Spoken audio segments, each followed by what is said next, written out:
Sejam todos bem-vindos ao capítulo 35. Hoje nós chegamos no capítulo 35, que Emmanuel intitula para nós como Semeadura.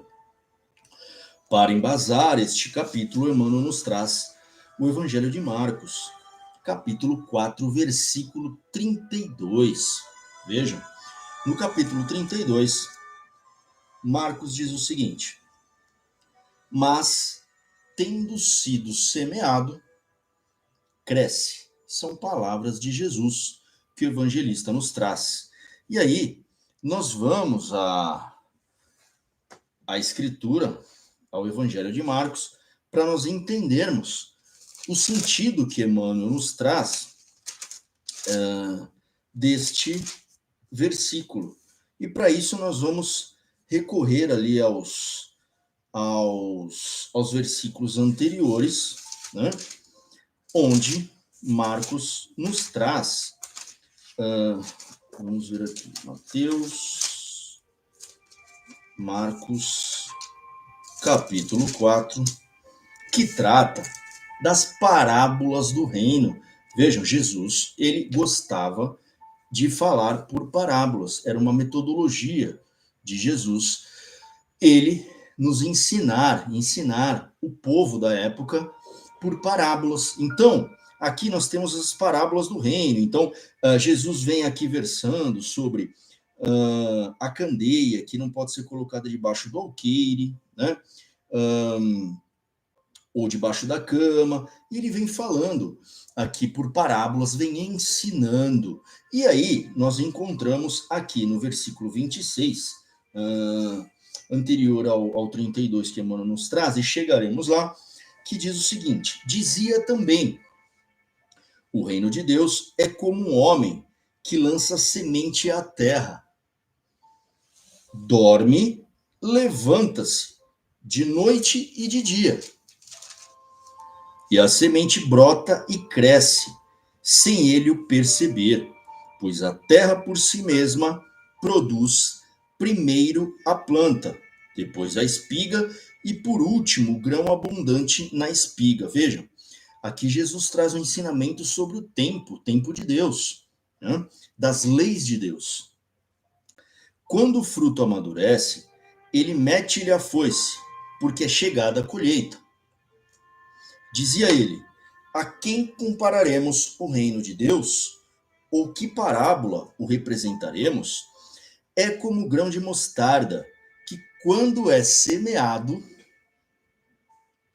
é a menor de todas as sementes, mas, depois de semeado, cresce, torna-se maior que todas as hortaliças, e estende de tal modo os seus ramos que as aves do céu podem abrigar-se à sua sombra.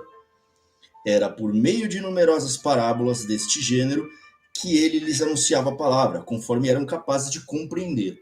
Olha a pedagogia, o ensinamento de Jesus. Então ele traz o que aqui? Ele traz que o reino dos céus é como um grão de mostarda, o menor das sementes, com o conhecimento que se tinha à época. Mas existem sementes menores, não importa. Na época, conhecia-se a semente de mostarda como a menor das sementes, dentre as sementes. E isso decorre que ele diz que nós, vendo aquela pequena semente, quando nós semeamos aquilo, o reino dos céus, dentro de nós, que aquilo se estende e cresce e se torna de tal forma que os seus ramos e as aves do céu podem abrigar-se à sua sombra. Então isso, Jesus nos traz através desta parábola, que, como diz Emmanuel, intitulado Semeadura, que tendo sido semeado, cresce. Ora, nós temos Paulo dizendo também, 1 Coríntios, capítulo 3, versículo 6, o que Paulo diz? Eu plantei, Apolo regou, mas Deus fez crescer. Vejam, o que ele está dizendo aqui? Tanto Paulo como o evangelista Marcos e Emmanuel, eles dizem o seguinte, que cabe ao homem dois momentos de ação: o plantio ou a semeadura e a colheita. Mas há um interregno aí, ao tempo de Deus, às leis de Deus. que possibilitam este crescimento. Então vejam, quando iremos colher? No tempo das leis universais, no tempo de Deus. Quanto iremos colher? Não se sabe. Uma semente, se eu encher a minha mão, ela pode dar ao cêntuplo, ao milhar, eu não sei. Então, as dezenas, isto é, de fato, obra das leis universais. Como diz, o homem deita, dorme, acorda, então ele tem ação da semeadura e depois ele descansa, porque Deus faz a parte das leis universais que regem a vida, que vão dar o crescimento, como nos traz Paulo. Então, Emmanuel, indo já para as palavras de Emmanuel, ele diz o seguinte, a partir desta palavra, é razoável que todos os homens procurem compreender a substância dos atos que praticam nas atividades diárias. Nós vamos aprofundar isto. Como seria isso? Substância dos atos, as palavras de Emmanuel elas nos indicam muitos caminhos, né, de investigação, de perquisição das nossas ações, como ele está fazendo agora. Compreender, os homens, é razoável que procurem compreender a substância dos atos que praticam. Ora, o que é uma substância? Todos ouvem, a substância de algo. A substância é algo que está na base de algo. A substância, ela subsiste por si só, a substância de algo. A substância, a informação que está naquela semente. Tudo há uma substância. A substância ela é a essência da coisa. Ela é a essência porque ela faz parte da constituição daquela coisa. E ela é essencial também. Então, ela é essência e essencial. Ela é essência porque faz parte da constituição de algo e ela é essencial porque sem ela não há a coisa. Então, ela é essencial, ela faz parte da essência e ela é essencial para que algo exista. Aristóteles, por exemplo, ele nos dizia que isso está dentro da categoria primeira, ou seja, ela é pressuposto de todas as coisas, né? E faz aquela coisa ser o que é. Então, isto é uma substância, é a essência das coisas. Então, é muito interessante que Emmanuel aqui nos traga que é razoável que para que nós entendamos a substância dos nossos atos. Nós vamos avançar e nós vamos ver mais adiante quais os caminhos, quais podem ser aquelas sementes que nós podemos cultivar ou estamos cultivando sem saber, nos nossos atos, nas nossas vidas.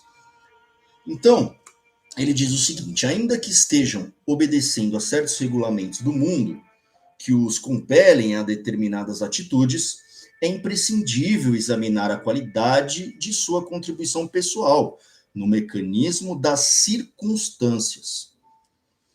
Porquanto, é da lei de Deus que toda semeadura se desenvolva. Vejam, é da lei de Deus, é uma lei universal, é uma lei natural, que toda semente se desenvolva. Ou seja, eu tenho a semente, eu planto ela, eu preciso plantar, é o que nós estamos vendo, para que ela dê frutos. Porém, entre a ação do homem do plantio da semeadura e a ação do homem da colheita, em dois momentos, né,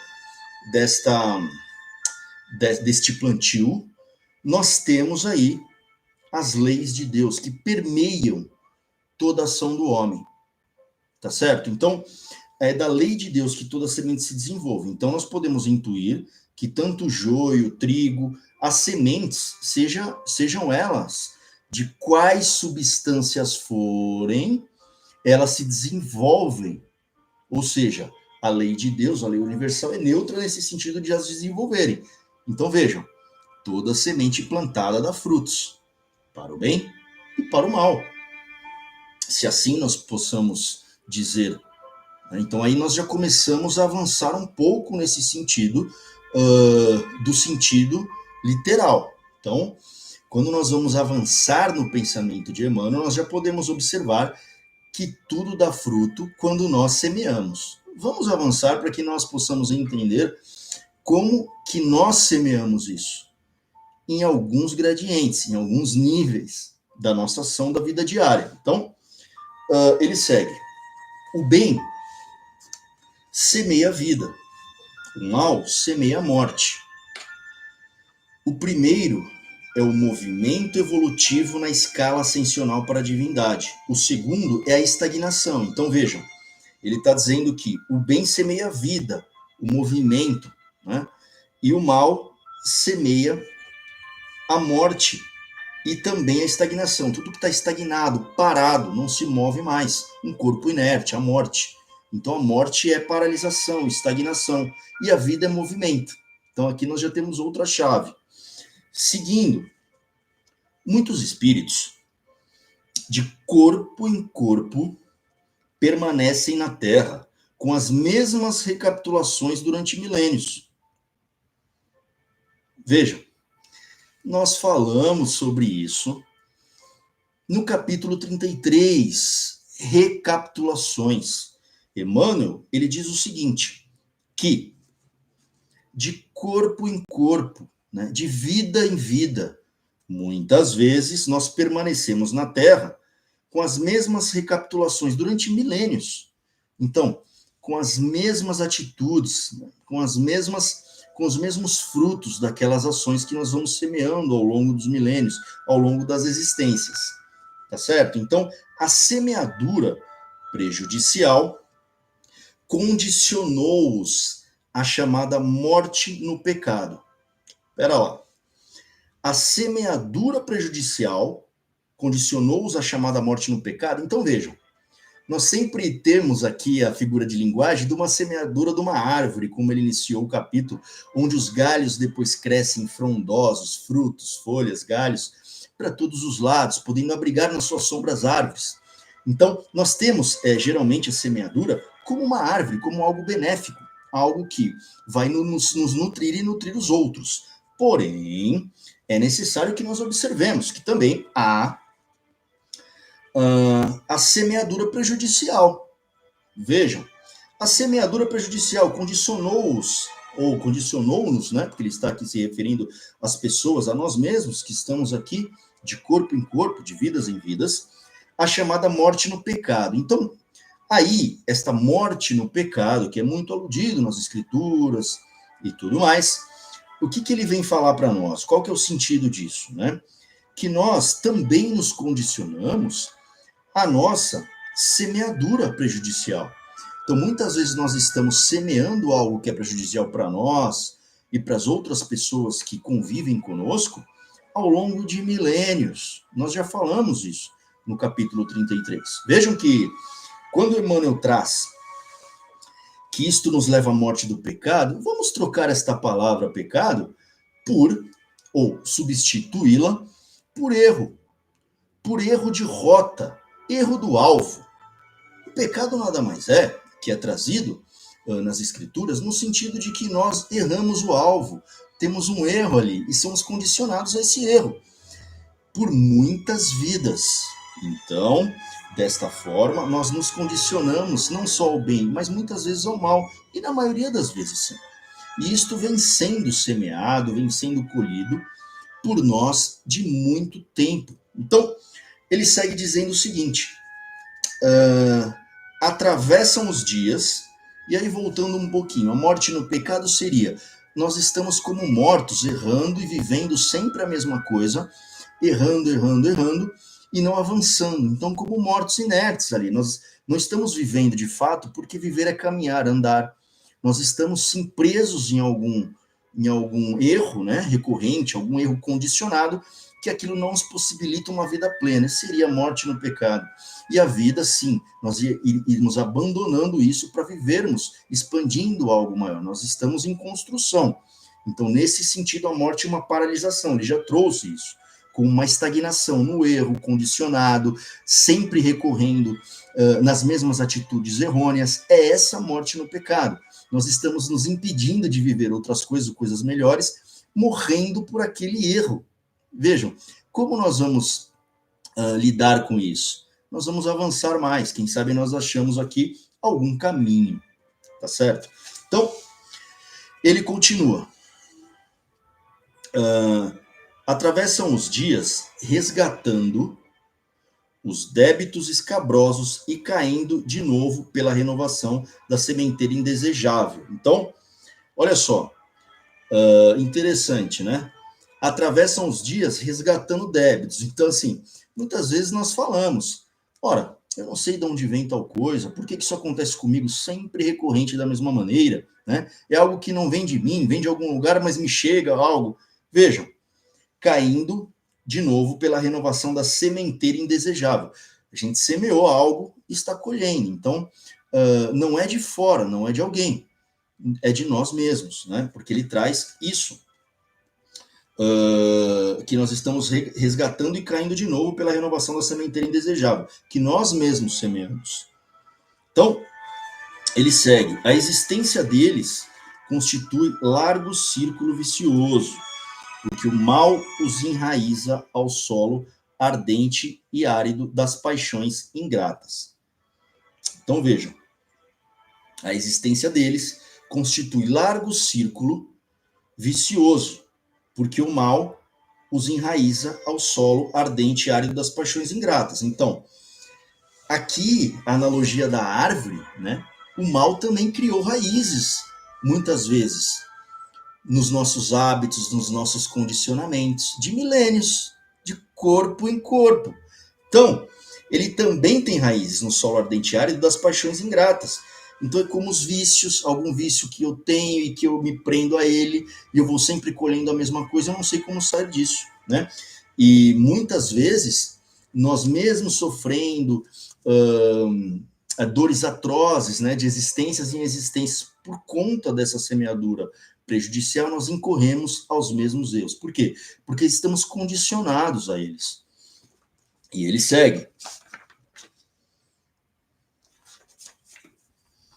Somente o bem pode conferir o galardão da liberdade suprema, representando a chave única suscetível de abrir as portas sagradas do infinito à alma ansiosa. Então, olha só, somente o bem pode conferir o galardão da liberdade suprema, representando a chave única suscetível de abrir as portas sagradas do infinito à alma ansiosa. Então, assim, o bem é o único caminho, ou seja, ele diz somente, então o único caminho. Então vejam, a semeadura, né, a sementeira do bem, que vai dentro das nossas possibilidades, que nós conseguimos fazer de bem, amenizando, né, esse plantio e que nós estamos até hoje colhendo, sim, consciente ou inconscientemente, nada vem do nada, né? Então assim, que nós vamos aos poucos tendo o nosso jardim, com a nossa semeadura, a nossa colheita também, boa e menos daquelas sementes que nos são prejudiciais. Então, é com o tempo, é com as existências, procurando plantar mais a saída da semente do bem. Haja do verbo haver, haja, pois, suficiente cuidado em nós, cada dia, porquanto o bem ou o mal, tendo sido semeados, crescerão junto de nós, de conformidade com as leis que regem a vida. Vejam, haja, pois, suficiente cuidado em nós, cada dia, porquanto o bem ou o mal, tendo sido semeados, crescerão junto de nós, de conformidade com as leis que regem a vida. O que ele diz aqui para nós, findando aqui neste último capítulo as suas palavras? Que o bem e o mal que foram semeados, eles junto de nós, eles vão crescer, eles vão dar frutos. Ele diz que essa lei universal, podem chamar de plantio e colheita, podem chamar lei do karma, da causa e efeito, é de uma consequência de um ato. Então, a lei é neutra. O bem ou o mal, quem vai definir é a nossa semeadura. Então, vejam, aqui nós temos, sim, o que Paulo dizia, né, na 1 Coríntios, capítulo 3, versículo 6, que ele plantou, Apolo regou, mas Deus fez crescer. Então, Deus fez crescer porque diz que é uma lei natural. É uma lei natural de Deus. Agora, o que você planta vai crescer. Então, vejam, aí nós podemos tomar para nós as nossas atitudes. E muito das nossas atitudes, embora nós não saibamos aonde foram plantadas, ou em que época, em que condições, elas reverberam agora na nossa vida atual. Mas não lembro, talvez seja uma benevolência divina, nós não lembrarmos de muita coisa, mas nós temos sim os efeitos daquilo que pode nos indicar caminhos para nós podermos agir, olhar, observar, certo? Então, Emmanuel nos traz essas palavras para reflexão. E aí cabe, também de autoria do benfeitor Emmanuel, propagador do Evangelho, neste livro, Pensamento e Vida, que assim como a semente de mostarda é pequeno na sua parte física, né, comparado a grandes obras aí, calhamaços de livros aí que param em pé, este livro ele é como uma semente de mostarda, porque ele é pequeno em seu tamanho, mas ele tem aí galhos frondosos, ele possibilita-nos a reflexões abrangentes, a reflexões frutíferas e muito profícuas. Por quê?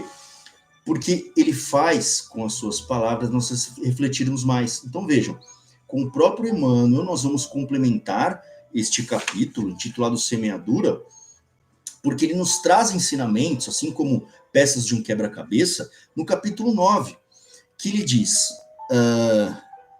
para nós um pouco mais, para que nós possamos ir um pouco além do que ele quis nos trazer aqui no Caminho, Verdade e Vida. Porque ele diz que a substância dos atos, para que nós procuremos compreender a substância dos atos, é o que nós vamos fazer agora. É a proposta, trazendo. Ele nos indicou para que nós procuremos compreender a substância dos atos. Vamos ver se ele mesmo consegue nos dar alguns caminhos para que nós possamos compreender a substância dos atos. Em que medida esses atos são manifestados por nós? Será que são atos somente atos por atos? Será que nós agimos, né, sempre conscientemente, de uma maneira que os atos eles falam por si só, ou eles têm alguma substância aí que nós podemos, dentro da nossa capacidade que Deus já nos dá, enxergarmos um pouco mais, às vezes, do que os olhos não enxergam também. O que é essencial? A palavra essencial que Emmanuel nos traz, substância, substancial. O ar, por exemplo, a nossa respiração, nós enxergamos? Conseguimos pegar o ar? Não. Mas o ar é essencial à vida, ele é substancial a nós. Então, Emmanuel nos traz, no capítulo 9, o título Sugestão. É um título muito curioso. E aí, ele diz o seguinte, vamos avançar. Comenta-se o fenômeno da sugestão mental. Nós já vamos entender por que isso. Qual se fora privativo de gabinetes magnéticos específicos, mobilizando-se hipnotizadores e hipnotizados. Vejam, comenta-se o fenômeno da sugestão mental, qual se fora privativo de gabinetes magnéticos específicos, mobilizando-se hipnotizadores e hipnotizados, à conta de taumaturgos. Olha este capítulo, para que nós possamos aprofundar num simples capítulo quantas coisas Emmanuel pode nos trazer. Então ele quer dizer que esses fenômenos de sugestão mental, nós podemos atribuir isto a um círculo privativo, de alguma terapia, de alguém querendo fazer alguma alegoria do tipo em círculos fechados, terapêuticos, né? Até mesmo como taumaturgos, né? Porque taumaturgo, né? Do grego, tauma quer dizer milagre, maravilha, né? Taumaturgos, né? Então é aquele que supostamente é capaz de fazer um milagre, um milagreiro. Então, em alguns círculos fechados, né? Naquelas representações, né? De pirotecnias dessa parte mental, isto há na parte terapêutica. Enfim, nós temos aí um estudo que nós pensamos que só estudiosos praticantes disso, né, estão constritos a essas práticas, né, de sugestão mental, né? E Emmanuel, o que ele traz para nós? Que Grasset, o eminente neurologista da escola de Montpellier, na França, chega a classificar as sugestões em duas categorias: a intrahipnóticas, que se efetuam no curso do sono provocado, ou seja, você entra num estado de hipnose, e as pós-hipnóticas, que se realizam além do despertar, ou seja, no estado de vigília. E Joseph Grasset, ele foi um neurologista que viveu no final do século XIX, tá certo? Então, de 1849 a 1918, né? Então ele evoca, né? Invoca o Grasset, né? O francês, neurologista, que ele diz que existem essas duas categorias, né? A intra-hipnótica, que foi induzido, e as pós-hipnóticas, que se realizam além do despertar. Então, por que Emmanuel traz isso? Que ele diz que as sugestões mentais, ele vai falar agora, ó. Entretanto, a sugestão é acontecimento de toda hora, na vida de todos os seres, com base na reflexão mental permanente. Ora, o que Emmanuel está nos dizendo aqui? Que a todo momento nós estamos sendo sugestionados mentalmente. Então vejam, a todo momento, a toda hora, nós podemos entrar num estado hipnótico, como ele traz esta palavra, vendo um filme. Você não está vivenciando algo ali, mas você está num transe tão grande que você é capaz de verter lágrimas, de sorrir, de mexer com a sua capacidade fisiológica, com seus estados, mecanismos internos e fisiológicos, como se você estivesse vivendo aquilo. Vejam as realidades virtuais, você se desequilibra achando que está indo numa montanha-russa, sente quase que o vento no rosto. Então vejam, nós estamos constantemente sendo sugestionados mentalmente. Então o que ele quer dizer? Que todos nós estamos vivendo, em certa medida, sugestionados mentalmente. Ora, no nosso cotidiano, quando nós estamos, então, com a televisão ligada, observando algo de crime, doença, morte, o tempo todo, se a gente vai nos nutrindo disso, claro que isso existe, mas nós estamos sendo sugestionados que o mundo é assim, que aquilo está próximo, aquilo existe pontualmente, mas eu trago, condenso e eu transformo aquilo, eu dou isto para a pessoa e você começa a se nutrir. É uma forma de nutrição, de alimentação mental, principalmente se nós estamos fazendo outra coisa. Se eu estou dormindo, ouvindo algo, aquilo está perpassando a barreira do meu subconsciente. Então, o que ocorre é que, geralmente, eu estou lavando uma louça e estou ligando aqui a televisão e começo a ouvir aquelas notícias. Você não está filtrando, mas aquilo está perpassando alguma barreira do seu consciente, aquilo está entrando na sua mente, digamos assim, e você está registrando aquilo. Então, aquilo vai se tornando o seu mundo. Então, muitas coisas que nós absorvemos, escolha que nós fazemos, né? Neuromarketing, hoje é muito utilizado isso, né? Então, muitas vezes, ou até subliminarmente, mas você está recebendo essas informações, as pessoas não usam isso, esses estudos hoje até da neurologia, para vender produtos, para girar a economia, né? Para obter lucros. Ou seja, você está fazendo outra coisa, aquilo está sendo incutido no seu inconsciente, e você está ali, no seu subconsciente, você está ali. Quando você vai fazer a escolha no mercado, por exemplo, você acha que você escolheu algo, mas aquilo já foi colocado, né, na sua mente, e você acha que você optou por aquilo conscientemente, mas aquilo já tinha sido instalado na sua mente. Então, em que medida nós escolhemos as coisas, somos influenciados? Emmanuel nos traz esta abertura, Emmanuel nos traz este alerta, né? Então, o que nós estamos nos alimentando, né, no dia a dia? Então, aquela pessoa que fala sempre de doença, né? Alguém que dá aquelas orientações sempre, né? Cuidado com isso, agora tem uma nova doença, agora tem aquilo. Pessoal, isso existe, mas percebam, há pessoas, até mesmo terapeutas, pessoas que a gente se diz como guru e tudo mais. Não, essas pessoas são assim, essas pessoas são essas. Daqui a pouco, todo mundo que essa pessoa lida, que essa pessoa desorientar, estão com medo, tomando medicação, um monte de coisa. Então, vejam, há muitas pessoas que, em nome de uma coisa boa, propagam só coisas negativas, tá certo? E dessa forma, como nós podemos ter uma baliza sobre isso? Eu estou seguindo alguém, estou sendo orientado por alguém há muito tempo, eu estou me tornando uma pessoa melhor, mais livre, mais pleno, né? Ou estou me tornando uma pessoa mais medrosa, que eu não quero mais me socializar com ninguém, eu tenho medo de tudo. Por quê? As pessoas são assim, são assados, o ser humano é amplo, né? Então a gente começa a perder esta capacidade de nós discernirmos, porque nós legamos a alguém o poder dela indicar para a gente qual que é o caminho que a gente deva seguir. Isso é uma morte, porque nós não estamos mais vivendo, nós estamos delegando a alguém que muitas vezes tem as suas sombras, que ainda não, e passa isso para as outras pessoas, a nossa própria vida, e quem vai viver a nossa vida somos nós mesmos. Então vejam, o que nós estamos sendo alimentados, de quem, por quem, né? Então será que nós estamos nos tornando mais plenos, né? Mais íntegros, né? Mais livres, né? Ou mais travados, mais medrosos? Isso é uma medida que nós podemos ter, né? Então, quando nós falamos muito de algo, né? As coisas existem, mas muitas vezes espantalhos que nem são reais, né? Para criar aquilo, para que aquela pessoa, de repente, ou as pessoas, enfim, se tornem pessoas, às vezes, até mais suscetíveis àquilo. Sim, por que não? Porque estão vivendo com espantalhos na cabeça, com coisas. É o que fazem os jornais, as televisões, né?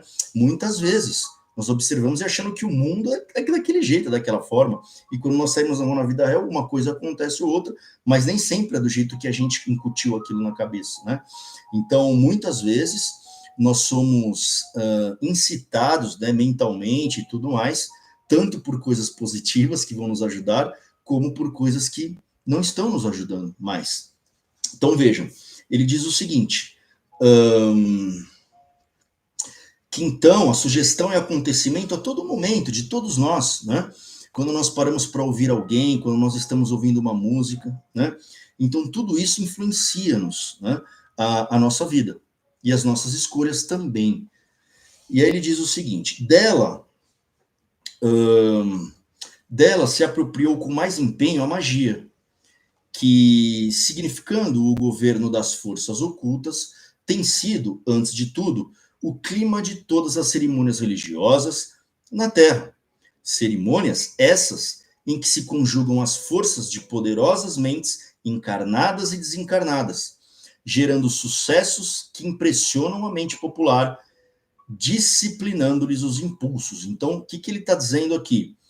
Que até mesmo metafisicamente, né, e os mundos se interpenetram, não totalmente, mas que podem se influenciar as pessoas ditas encarnadas, né, um ser, outro ser encarnado, e seres também que às vezes estão em outra dimensão, mas que por ressonância e alguma, digamos assim, interseção entre os mundos, em certa medida, podem nos influenciar, tanto encarnados como desencarnados. O que ele está querendo dizer é que seja em círculos religiosos, para o bem também. Então, nós podemos ter essa influência em todas as vertentes, porque a intenção é o ser que emana, né? Mas que há sim essa interpenetração, esta comunicação de mentes.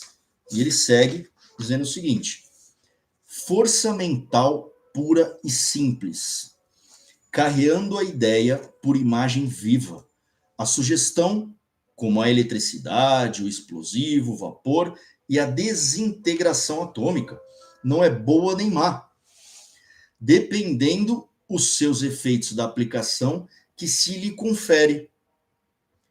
Vejam, então ele diz que, como uma onda de rádio, ela não é boa nem má. Quem está falando, passando a informação, pode ser boa, pode não ser, pode ser benéfica, pode não ser. Então, mas o que ele diz? Que são ondas como a fumaça, o vapor, um perfume, que nós sentimos aquele aroma que vem carregado pelo vento e nós podemos sentir os pensamentos, as induções mentais.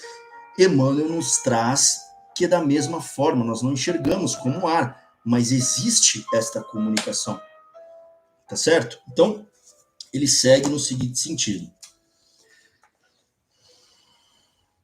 Temo-la assim, não apenas no altar da oração e nos símbolos sagrados do serviço religioso, aconselhando a virtude e o progresso ao coração do povo, mas também nos espetáculos deprimentes dos ritos bárbaros e na demagogia de arrastamento, ressumando o psiquismo inferior que inspira a licenciosidade e a rebelião. O que ele está dizendo? que nós temos as egrégoras. Se você está num lugar, você sente aquilo. Você está num culto, numa missa, num templo, né? Orando, entoando mantras, meditando. Nós sentimos também reverberar, através da soma das mentes ali, algo que, porque uma onda, quando ela entra em ressonância com outra, ela tem aqui uma ressonância de onda, né? Ela tem uma intersecção, então ela começa a vibrar e se potencializa. Então, para o bem e para o mal, o que ele quer dizer é isso. Num templo religioso a gente sai bem, né? Vai tomar um passe, se sente bem, se sente calmo. Porém, se aquilo é uma influência exercida, se eu volto em outros padrões, aquilo tende a voltar daquela vibração antiga. Então ele diz que tanto para fazer o bem, então nós temos aí, e aí vem a importância dos grupos de oração, de mantras, de egrégoras que nós formamos, para que possamos ressoar coisas boas e para o bem. Mas também há, ele diz que isso não é uma questão do bem e do mal, de Deus ou das leis divinas serem boas ou más, mas da pessoa que emana, daquele grupo, da opção que alguém faz de ter uma vibração mais densa. E aquilo também nos permeia, aquilo também nos influencia. Então vejam, é de responsabilidade nossa com que nós estamos sintonizando, em que grau, em que sintonia nós estamos equalizando a nossa mente, os nossos pensamentos. E ele segue. Nossas emoções, pensamentos e atos são elementos dinâmicos de indução.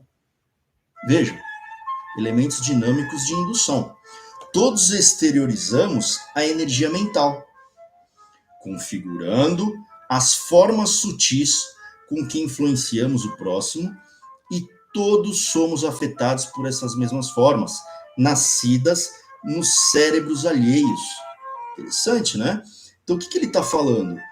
Todos nós exteriorizamos a energia mental, conscientemente ou inconscientemente, é uma lei universal. O que nós pensamos reverbera, né? Muitos de nós não enxergamos, mas os pensamentos têm formas, as formas pensamentos. Então, todos nós exteriorizamos. Então, veja, influenciamos ao redor. Então, quando nós estamos, por exemplo, num ambiente de tristeza, todos chorando, né, por a perda de alguém, por exemplo, aí nós temos, sim, as mentes sintonizadas naquela tristeza, isso vai potencializando. Do outro lado, se nós estivermos, por exemplo, num show de comédia, né, um dá risada, o outro já começa a rir, quando a gente vê, a gente não consegue parar de dar risada. É a mesma coisa quando a gente está conversando com algum amigo e a gente lembra de algo, um olhar para a cara do outro já começa a dar risada. Então parece que você está lendo a mente da pessoa, porque nós estamos rememorando aquele fato. Então vejam que quando nós estamos em templos também, né, religiosos, entoando mantras, mentalmente sintonizados com a vocalização, mentalmente, sentimentalmente, né, nós estamos ali hermanados, nós podemos ver como nós estamos, por exemplo, você adentra, para quem tem um pouco mais de sensibilidade, já deve ter percebido, quando entra, por exemplo, no hospital, quem já entrou no IML, em lugares que a energia ali, os pensamentos são de perda, de tristeza, naturais, mas que são de vibrações que nós podemos sim sentir, intuir, né? E quando nós entramos, por exemplo, numa maternidade, né, ou num local onde tem uma escola de crianças, num lugar de comédia, num lugar onde está sendo realizada um evento de música, por exemplo, música com vibrações que nos elevam, porque há músicas e músicas também. A música é uma vibração. Então, o que eu estou querendo dizer? Música que nos elevam, né, o espírito, né, uma arte, uma obra de arte. Então, há coisas que nos elevam à vibração e coisas que nos adensam à vibração. Então, nós, como dínamos, como seres humanos pensantes, o que Emmanuel nos traz? Que nós sempre estamos emanando isso, de uma maneira ou de outra, nós querendo ou não. Então, é uma maneira de nós nos depurarmos, né? E de nós investigarmos a essência, né, do nosso pensamento, a substância das nossas ações, muitas vezes vem do que nós estamos pensando, mesmo inconscientemente. Ou onde ou com quem nós estamos nos ligando, isso também influencia demais. Tudo bem? Então, ele segue dizendo o seguinte: cada atitude de nossa existência polariza forças naqueles que se nos afinam com o modo de ser, impelindo-os à imitação consciente ou inconsciente. Então, quando nós estamos próximo das outras pessoas, né, nós somos influenciados, né, porque nós nos afinizamos, né, com aqueles que nós nos identificamos. Nós começamos a receber e a emanar também informação. É o que Emmanuel está nos dizendo, né? É que o princípio de repercussão, olha como ele aprofunda aqui nesta obra, né? O que nós vimos ali sobre semeadura, né? É o que nós estamos semeando. Os pensamentos são formas de sementes, de semeadura também, na mente de outras pessoas. Então, ele diz, é que o princípio de repercussão nos comanda a atividade em todos os passos da vida. Vejam, então nós estamos repercutindo o quê? Isso se manifesta nas nossas atitudes. O que nós estamos nos alimentando e depois isso reverbera. Isto se manifesta na nossa atitude, né? De qualquer forma, na nossa atitude corporal, mental, né? Então, tudo isso, o que nós absorvemos, nós emanamos também. A escola é um lar de iniciação para as almas que começam as lides do burilamento intelectual, construindo simultaneamente um centro de reflexos condicionados para milhões de espíritos que reencarnam para readquirir pelo alfabeto o trabalho das próprias conquistas na esfera da inteligência. Vejam. Então, assim como nós adquirimos o alfabeto para que depois nós possamos escrever, para que depois nós possamos nos comunicar, o que acontece é que nós, reencarnando no mundo, né, através do trabalho, das nossas interações, né, das nossas vivências, nós estamos trabalhando esse alfabeto pelas nossas próprias conquistas na esfera da inteligência. Então, as nossas relações, as nossas interações, nós estamos fazendo isso como se nós para que nós adquiramos um alfabeto emocional, tá certo? Para que nós possamos progredir, para que nós possamos avançar na senda do nosso progresso, das vidas, né? Então ele diz, com auxílio dos múltiplos instrutores que nos guiam da cátedra e da tribuna, pelo livro e pela imprensa, retomamos no mundo a nossa realidade psíquica, determinada pela soma de nossas aquisições emocionais e culturais, no passado, com a possibilidade de mais ampla educação da vontade para o devido ajustamento à vida superior. Olha, eu vou reler este parágrafo porque ele realmente é muito interessante. Com o auxílio dos múltiplos instrutores que nos guiam da cátedra e da tribuna, pelo livro e pela imprensa, retomamos no mundo a nossa realidade psíquica. Vejam, a nossa realidade psíquica, ela é muito mais do que a realidade material. Porque várias pessoas enxergando a mesma realidade física, uma parede, um teto, uma paisagem, um local, tem uma realidade psíquica totalmente diferente. Se não fosse assim, nós não teríamos pessoas vivendo no mesmo ambiente, né? Uma feliz, a outra não, uma transtornada, a outra tranquila. Vejam, o ser humano, a sua realidade psíquica seria aqui a substância da nossa vida, realidade. Porque nós estamos muitas vezes na realidade e a nossa parte psíquica, ela não condiz com aquilo que realmente nós estamos vivendo. Então, há uma dissociação cognitiva aí. Tá certo? Então, aí, obviamente, que entram, né, as variadas escolas e ciências, né, que vão aí poder fazer as suas análises psíquicas, enfim, psicológicas, mas o que Emmanuel nos traz é exatamente a essência daquilo que a nossa mente retomamos no mundo a nossa realidade psíquica através dessas interações, né? E a soma de nossas aquisições emocionais e culturais no passado, com a possibilidade de mais ampla educação da vontade para o devido ajustamento à vida superior. Isso é maravilhoso, porque o que Emmanuel está nos trazendo é que a soma das nossas aquisições emocionais e culturais do passado. Então nós somos a soma das nossas experiências, aquisições emocionais. Então vejam, eu posso ser um PhD, que eu tive uma aquisição em uma cadeira, em uma vertente de uma disciplina, que é mínima ali. Eu posso ser PhD naquilo, mas eu posso ser um analfabeto emocional.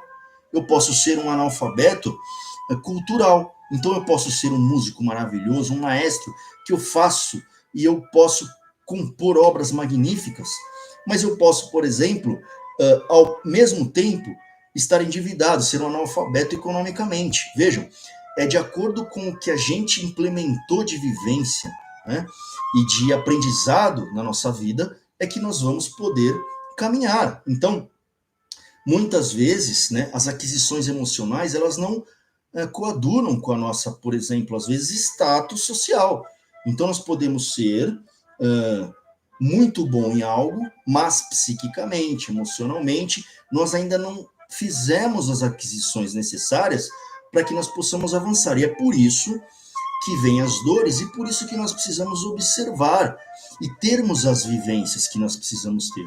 Então, muitas vezes nós nos afastando de alguma vivência que nós precisamos viver, muitas vezes nós não querendo enxergar algo que de fato nós precisamos enxergar, faz com que nós empurremos, posterguemos aquelas lições, como um entorpecimento de algo que nós precisamos olhar, precisamos cuidar, para que nós possamos fazer essas aquisições emocionais.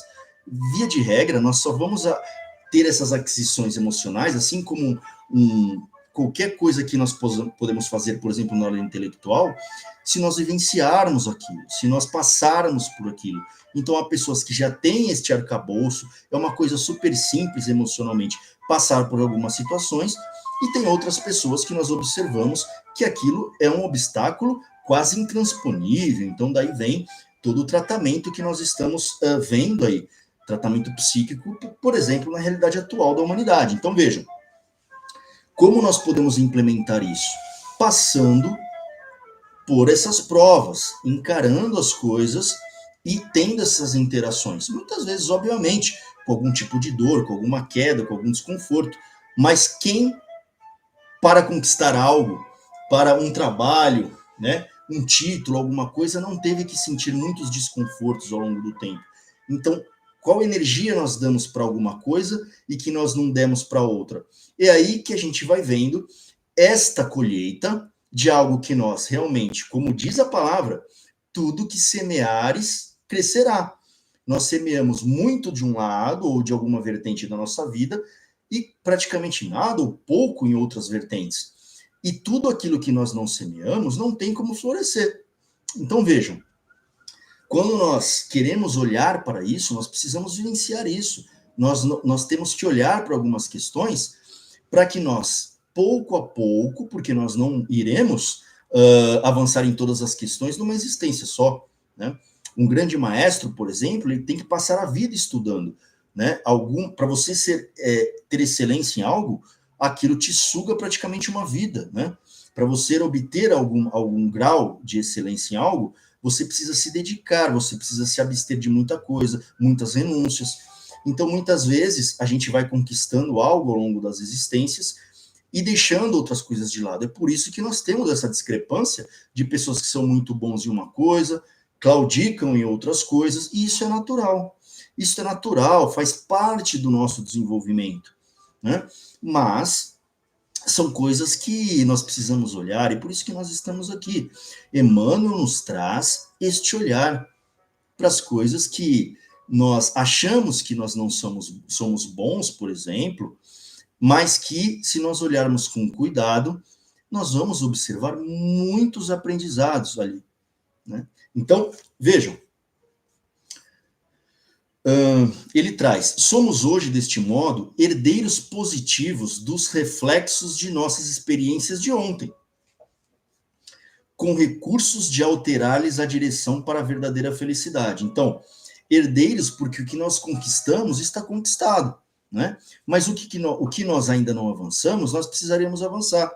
Então, ele diz que os recursos, né, as experiências de ontem, com recursos de alterar-lhes a direção da verdadeira felicidade. Todos nós temos recursos para avançar em qualquer área. Basta quanto nós estamos nos dedicando para cada coisa. E não há injustiça nas leis universais. Tudo é dado conforme a nossa obra. Então, vejam, auxiliando a outrem, sugerimos o auxílio em nosso favor. Suportando com humildade as vicissitudes da senda regenerativa, instilamos paciência e solidariedade para conosco, em todos aqueles que nos rodeiam. Ajudando, ajudamos.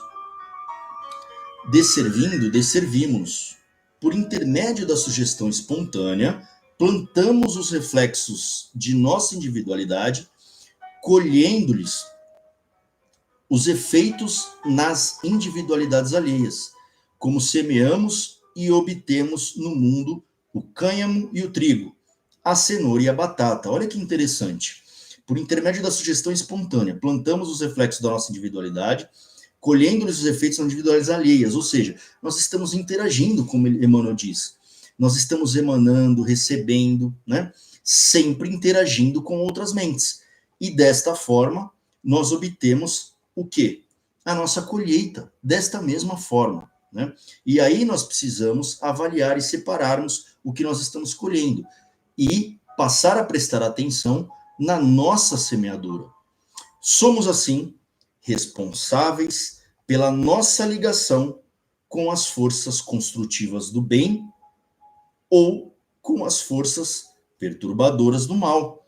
Então, o que ele está dizendo é o seguinte: nós somos responsáveis por essa ligação, construtivas do bem ou perturbadoras do mal. Então, quando a gente fala, nossa, é alguma coisa que eu estou sentindo que não é minha, não sei de onde vem, na verdade, será que não é nossa? Né? Na verdade, a gente pode não saber de onde vem, mas é nossa, porque tudo que reverbera conosco é algo que nós temos dentro de nós, ali ressoando, tá certo? Então, se eu tenho a corda de um violão vibrando em dó maior, por exemplo, e encosta um outro violão ali inerte, aquela corda que eu ressoei vai fazer vibrar a outra corda que está afinada no mesmo diapasão, na mesma nota, tá certo? Então, isso é ressonância. Então, vejam, quando nós falamos isso, que vem de fora, vem de outra, alguém fez, sempre a mesma coisa, sempre volta da mesma forma, com os mesmos padrões, nós, na verdade, deveríamos observar o que nós estamos emanando, né? Por quê? Porque, na verdade, nós, consciente ou inconscientemente, sempre estamos semeando. E aquilo é uma colheita daquilo que nós já plantamos, tá certo?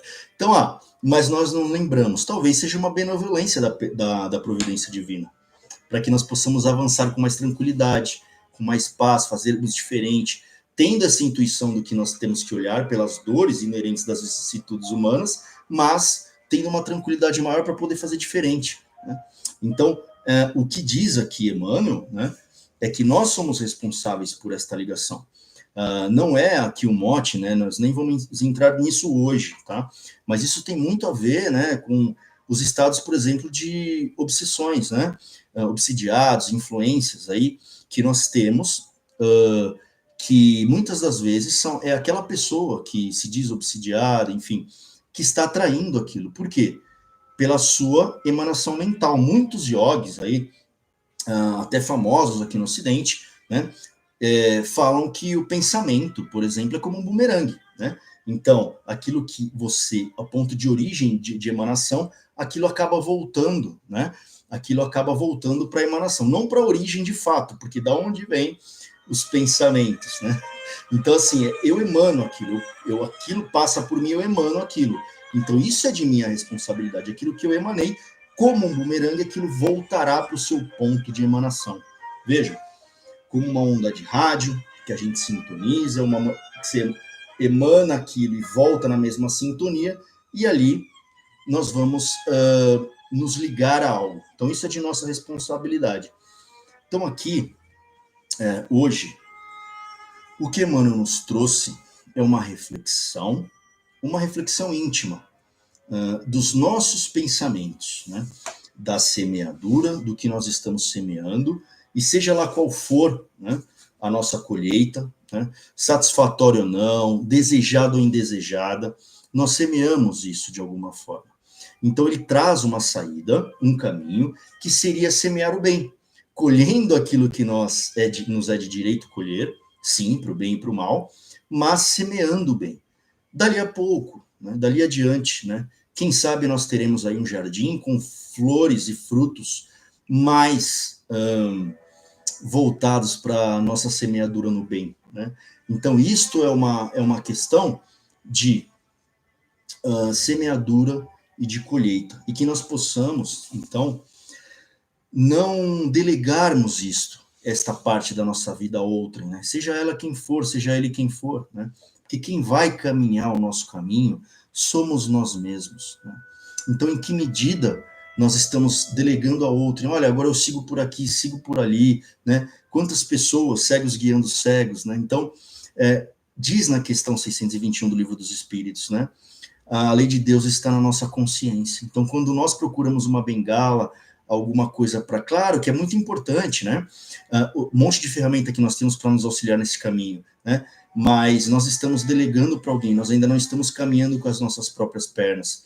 Deixa eu ver o que a pessoa acha ou pensa disso aqui que aconteceu, que caminho eu devo seguir, porque os nossos mestres somos nós mesmos, né? E o bom mestre é aquele que indica um caminho para a pessoa caminhar. É claro, pessoal, que assim, é uma coisa interna, né? de uma perquirição interna e intransferível. Por quê? Ah, mas tem várias terapias. Claro, mas não há nenhum óleo essencial, não há nenhum aroma, um incenso, não há nenhum passe, né? Não há nada que você possa fazer que vai implementar este aprendizado, né? Como foi dito aqui, esse alfabeto que nós precisamos aprender por nós mesmos. Podem auxiliar, amenizar a marcha, né? Podem até aliviar um pouco, né? Alguma coisa. Mas se nós tomarmos isso para nós nos entorpecermos e não olharmos para algo que nós precisamos olhar, mesmo com certo desconforto, nós estamos postergando aquele aprendizado, repetindo de ano naquela lição. Então, se nós estamos com medo de todas as coisas, vamos observar como nós estamos, ou interagindo, né? Como o Marco Aurélio falava, o imperador, filósofo estoico, né? Nós devemos manter o espírito sereno e encarar as coisas como elas são. Quando nós começamos a fugir da realidade para não sentirmos dor, a dor do crescimento, a dor da implementação deste alfabeto emocional em nós, nós estamos somente andando em círculos, postergando aquilo, porque tudo que nos aparece é algo que nós de alguma forma plantamos. Então vejam, não, na medida do possível, não leguemos, né, não deleguemos as nossas vidas, os nossos caminhos a outro, né? É claro que pontualmente nós podemos usar alguma técnica, mas não há nada que nós possamos usar terapeuticamente que substitua a experiência, né? Substitua a experiência, a nossa vivência, né? Com as outras pessoas, com o mundo. Porque, em última análise, este medo que nós temos vem da onde? Se, em última instância, todos nós morreremos e a vida continua. Se a vida continua, eu tenho a oportunidade bendita, né, de fazer algo que muitas vezes até quem acredita, ou sente, ou já conviveu, ou experienciou, que nós temos realmente uma passagem e a vida continua após a morte física, pode até cair também na armadilha, dizer, lá para frente eu vejo isso, se eu tenho a oportunidade de consertar. Mas vejam, muitas coisas nós já estamos trazendo de quanto tempo, e nós temos só agora esta oportunidade bendita, né, de nos acertarmos, de falarmos, de corrigirmos a nossa rota, o nosso caminho, ajustarmos as nossas velas. Que nós possamos fazer isto agora, tendo a consciência de o que nós podemos saber, investigar, abarcar. Ali está o nosso caminho, cada qual dentro da sua consciência. Mas lembrando que não há nada que nós possamos empurrar lá para frente que não, de alguma maneira nós não precisaremos olhar, né? É aquele estudante que não vai bem numa matéria, depois eu vejo na recuperação, mas eu vou ter que ficar ali, eu vou ter que estudar, eu vou ter que passar e aprender aquilo. Desta forma que nós começamos a implementar em nós uma vibração diferente, um entendimento diferente, abarcando de fato, aprendendo aquela experiência. E é somente através dessa experiência que nós vamos obtendo, de fato, o conhecimento de nós mesmos. O conhecimento de nós mesmos. O quanto nós estamos pensando, o que nós não queremos, da onde vem isso, né? Da onde vem as dores, né? Da onde vem o que está sendo colocado na minha cabeça, que é o mundo, que são as pessoas, né? Então, Emmanuel nos traz aqui, né, desta forma, né, o que é essa semeadura, né, o que pode ser as sugestões do pensamento e de que forma, né? E de que forma esta parte psíquica, a nossa vida psíquica e mental, ela diz respeito à nossa substancialidade, né? A nossa substância, nas nossas interações, na nossa vida, principalmente conosco, né? Com as outras pessoas, é o que aquilo se manifesta. Mas como nós estamos nos alimentando, né, dessa substância mental, como que a nossa mente ela está absorvendo, né, e transferindo para a nossa vida tudo aquilo que pode vir de muito, muito, muito, muito tempo e que nós recorremos através das nossas viciações, né, e dessa ação já condicionada. Então, observemos, né? Observemos aquilo que nós estamos condicionados. É só dessa forma, quando nós enxergamos algo, que nós podemos trabalhar naquilo. Quando eu acho que não tenho aquilo, quando eu acho que algo está me incomodando, mas eu coloco aquela dor, aquele incômodo para debaixo do tapete, não quero olhar, ou simplesmente eu quero dizer para mim mesmo que aquilo não está ali, que aquilo não existe, né? Seja qual for a forma de implementação, de prática que eu faça para não olhar para aquilo. Aquilo está ali. E se eu não quero olhar para aquilo, uma hora aquilo aparece na minha frente, de alguma forma, certo? Por quê? Porque eu deveria utilizar todas as práticas, o conhecimento, a sapiência, né, intelectual, para sim reconhecer aquilo e passar pelas coisas que eu preciso passar e não incorrer novamente nas mesmas ações, como nos traz aqui Emmanuel e como nos traz o evangelista. Então, que nós possamos assim encerrar este encontro, né, com muitas reflexões, que nós possamos implementar e saber, como Emmanuel nos trouxe, que o pensamento ele é a essência da nossa existência, da nossa vida, né?